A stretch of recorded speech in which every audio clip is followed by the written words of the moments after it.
प्यारे दर्शकों नमस्कार। तारीख है आज 28 मार्च 2025, दिन शुक्रवार, हिंदी तिथि चैत्र माह कृष्ण पक्ष चतुर्दशी। आइए नजर डालते हैं हमारे प्यारे राज्य हिमाचल प्रदेश की तमाम बड़ी खबरों पर। वीडियो शुरू करने से पहले कमेंट बॉक्स में जय हिंद लिखकर हमें सपोर्ट करें और हाँ, वीडियो को पूरा जरूर देखें क्योंकि इस वीडियो में हम जानेंगे बिजली, पानी, मौसम, सरकार के नए नियम, ऐलान। तो चलिए शुरू करते हैं। मुख्यमंत्री सुक्खू बोले, विधवा पुनर्विवाह की प्रोत्साहन राशि 65,000 से बढ़ाकर 2 लाख रुपए की। मुख्यमंत्री सुखविंदर सिंह सुक्खू ने कहा कि हिमाचल प्रदेश सरकार ने विधवा पुनर्विवाह के लिए प्रोत्साहन राशि को 65,000 रुपए से बढ़ाकर 2 लाख रुपए कर दिया है। चालू वित्त वर्ष में इस योजना में 86 दंपतियों को 171.45 लाख रुपए वितरित किए गए हैं। मुख्यमंत्री ने ये बात बुधवार को सदन में भरमौर के भाजपा विधायक डॉक्टर जनक राज की ओर से लाए गए संकल्प के उत्तर में दी। सीएम सुखविंदर सिंह सुक्खू ने कहा कि राज्य सरकार ने विधवा महिलाओं के लिए काफी काम किया है। जितनी भी विधवाओं के बच्चे हैं उनकी सारी शिक्षा का खर्च हिमाचल प्रदेश सरकार उठा रही है। उन्होंने कहा कि 2.5 लाख रुपए की आय में भी इंदिरा गांधी सुख शिक्षा योजना का लाभ दिया जा रहा है। धर्मशाला में पहली बार हिप रिप्लेसमेंट सर्जरी, 62 साल के बुजुर्ग का सफल ऑपरेशन, 20 साल से बेड पर था मरीज। जिला कांगड़ा के दूसरे सबसे बड़े स्वास्थ्य संस्थान जोनल अस्पताल धर्मशाला ने पहली बार हिप रिप्लेसमेंट यानी कूल्हे का प्रत्यारोपण सर्जरी की। इंदौरा शहर के 62 वर्षीय बुजुर्ग पिछले 20 सालों से दोनों कूल्हे पूरी तरह से खराब होने के चलते पूरी तरह से बेड पर थे और बिल्कुल भी चल फिर नहीं सकते थे। लेकिन धर्मशाला अस्पताल के ऑर्थो विभाग ने खराब हिप में 17 मार्च को जटिल सर्जरी करते हुए कूल्हे का प्रत्यारोपण किया। यानी आसान शब्दों में कहा जाए तो पूरी तरह से खराब हो चुके कूल्हे को निकालकर उसमें हिप यंत्र हड्डी के स्थान ऑपरेशन करके प्रत्यारोपित किया गया। अब 1 सप्ताह के आराम के बाद बेड में रहने वाले बुजुर्ग व्यक्ति वॉकर के सहारे चलने लगे हैं। विस्थापितों को मालामाल करेगी एनएचपीसी, हर घर को मिलेगा 700 रुपए दैनिक भुगतान।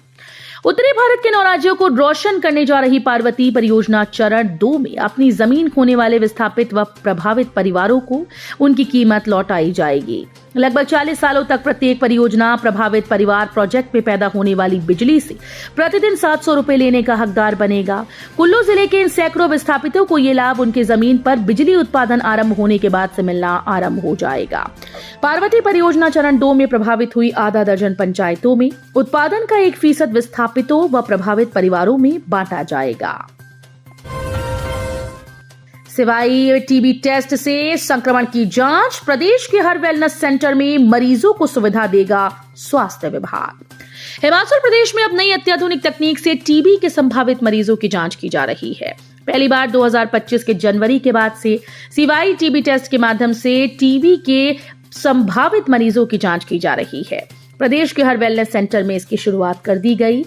इसमें ट्यूबरक्लोसिस टीबी यानी क्षय रोग के व्यक्ति की त्वचा यानी चमड़ी से ही जांच की जा रही है। इससे पहले पुरानी पद्धति के तहत मॉन्टेक्स 2 प्रकार के टेस्ट किए जाते थे, जो कि अब पूरी तरह से बंद कर दिए गए हैं। अब नई तकनीक के आधार पर टेस्ट किए जा रहे हैं, जो कि ज्यादा प्रभावी हैं और तुरंत संक्रमण का पता लगाने में सक्षम हैं।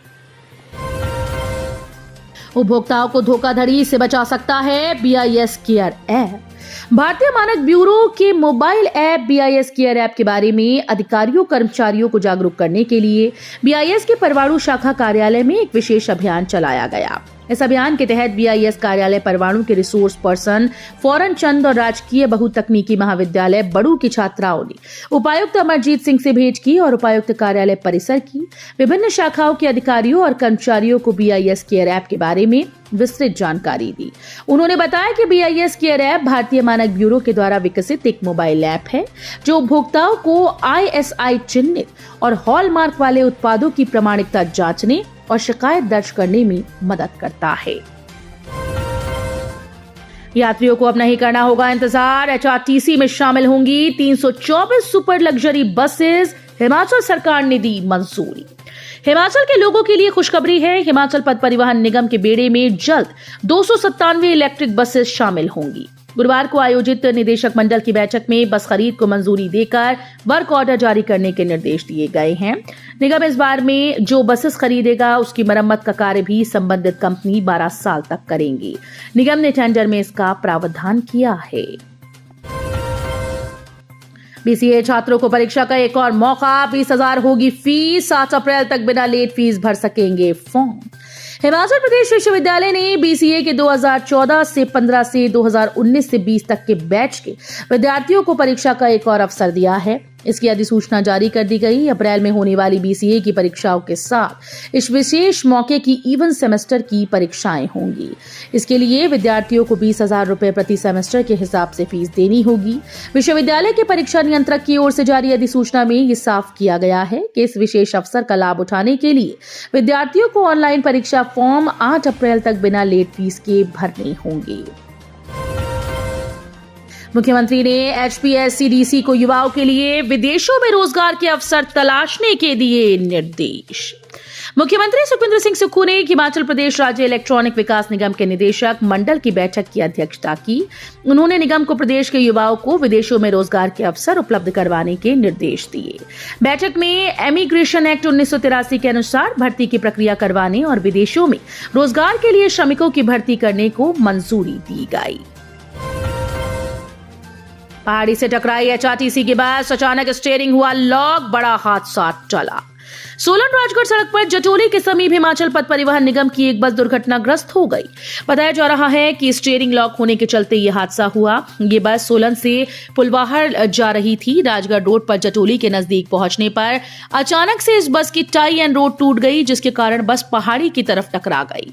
गनीमत रही कि घटना में कोई हताहत नहीं हुआ। बस में करीब 35 सवारियां भी मौजूद थीं। जिस समय इस बस का स्टीयरिंग लॉक हुआ उस समय इसके टायर पहाड़ी की तरफ घूमे हुए थे और बस पहाड़ी से टकरा गई। यदि बस खाई में गिरती तो बड़ा हादसा हो सकता था। रिश्ते हुए तार-तार, पिता ने 9 साल की बेटी से कर डाली ये गंदी हरकत। जिला कुल्लू के एक गांव में एक व्यक्ति ने अपने पिता पुत्री के पवित्र रिश्ते की कोई परवाह न करते हुए अपनी 9 साल की बेटी के साथ दुष्कर्म की वारदात को अंजाम दे डाला। पुलिस के अनुसार वारदात का शिकार हुई पीड़िता की मां पुलिस थाने में आकर इस बाबत शिकायत दर्ज करवाई।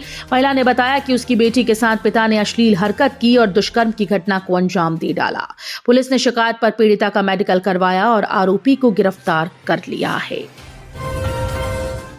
जाखू के रिचमाउंड में सरकारी आवास में लगी आग, 5.5 लाख की संपत्ति जलकर राख। शहर के जाखू इलाके के रिचमाउंड में एक सरकारी आवास में अचानक आग लग गई, जिससे 5.5 लाख रुपए की संपत्ति को नुकसान पहुंचा। जानकारी के अनुसार सरकारी आवास में आग लगने की सूचना मिलते ही दमकल केंद्र माल रोड की टीम तुरंत वाहन लेकर पहुंची, जबकि छोटा शिमला बालूगंज से भी गाड़ियां मौके पर आईं। 4 वाहनों की मदद से दमकल कर्मियों ने कड़ी मशक्कत के बाद आग पर काबू पाया और आसपास के करीब 80 लाख रुपए की संपत्ति को जलने से बचा लिया। पुलिस की दुकान में दबिश, 11.44 ग्राम चिट्टे के साथ 2 युवक गिरफ्तार। ऊना जिला पुलिस के द्वारा नशे के खिलाफ छेड़े गए अभियान के तहत पुलिस लगातार कार्रवाई कर रही है। रात्रि को ऊना पुलिस की एसआईटी टीम ने स्थित ऊना शहर में एक दुकान में दबिश देते हुए 2 युवकों को चिट्टे के संग गिरफ्तार किया। जांच पड़ताल के दौरान आरोपियों से पुलिस को 11.44 ग्राम चिट्टा बरामद हुआ। पुलिस ने चिट्टा रखने के आरोप में दोनों को तुरंत ही गिरफ्तार कर आगामी कार्रवाई शुरू कर दी। 2 सड़का में नाले में पड़ा मिला व्यक्ति का शव, कई दिनों से था लापता।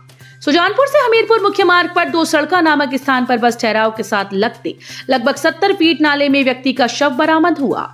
गुरुवार स्थानीय निवासियों ने शव को नाले के पानी में पड़ा देखा। उन्होंने इसकी सूचना पुलिस को दी। सूचना मिलते ही पुलिस की टीम ने मौके पर पहुंचकर शव को अपने कब्जे में ले लिया।